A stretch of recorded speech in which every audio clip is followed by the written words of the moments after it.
Hi மின்மினி பூச்சி. இன்றைக்கி எங்கே வந்திருக்கேன்னா நம்ம வீட்டுக்கு சென்னைக்கே வந்தாச்சு ஃப்ரெண்ட்ஸ். சென்னைக்கு வந்தால் எல்லாமே அப்படி அப்படியே கிடக்கு ஃப்ரெண்ட்ஸ்.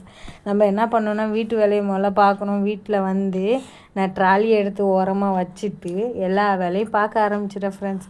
கடன்னு எல்லா வேலையும் முடிச்சுட்டு நம்ம லவ் பேர்ட்ஸை போய் பார்த்துட்டு அதுக்கு ஒரு ஹாய் சொல்லிட்டு வந்துட்டேன் ஃப்ரெண்ட்ஸ்.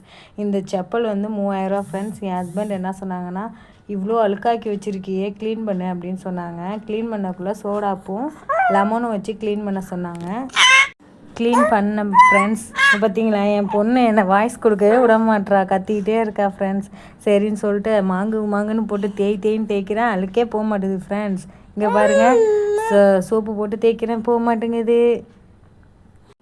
அப்புறம் நல்லா கடன்னு நல்லா உள்ளே வெளில எங்கே பார்த்தாலும் தேய்ன்னு தேய்ச்சேன் ஃப்ரெண்ட்ஸ். லெமனையும் சோடாப்பையும் சேர்ந்து தேய்க்க சொன்னாங்களா என் ஹஸ்பண்டு. சரின்னு அதையும் வச்சு தேய்ன்னு தேய்ச்சி கழுவி எடுத்தேன் ஃப்ரெண்ட்ஸ். என் ஹஸ்பண்ட் சொன்ன மாரியே எல்லாம் தேய்ச்சிட்டேன் ஃப்ரெண்ட்ஸ். புதுசாகவே ஆயிடுச்சு. அவனுக்கு 3000 மிச்சம் ஃப்ரெண்ட்ஸ். பார்த்தீங்களா, பின்னாடி தேய்க்கணும் அவசியம் கிடையாது, முன்னாடி நமக்கு பளிச்சுன்னு இருந்தாலே போதும். அப்புறம் இட்லி சுட்டுட்டு சட்னி வச்சுட்டு நான் பொடி வச்சு சாப்பிட ஆரம்பித்தேன் ஃப்ரெண்ட்ஸ். யாருக்கெல்லாம் இட்லிக்கு லெமன் தொட்டு சாப்பிட பிடிக்கும்னு கமெண்ட்டில் சொல்லுங்கள். பாய்.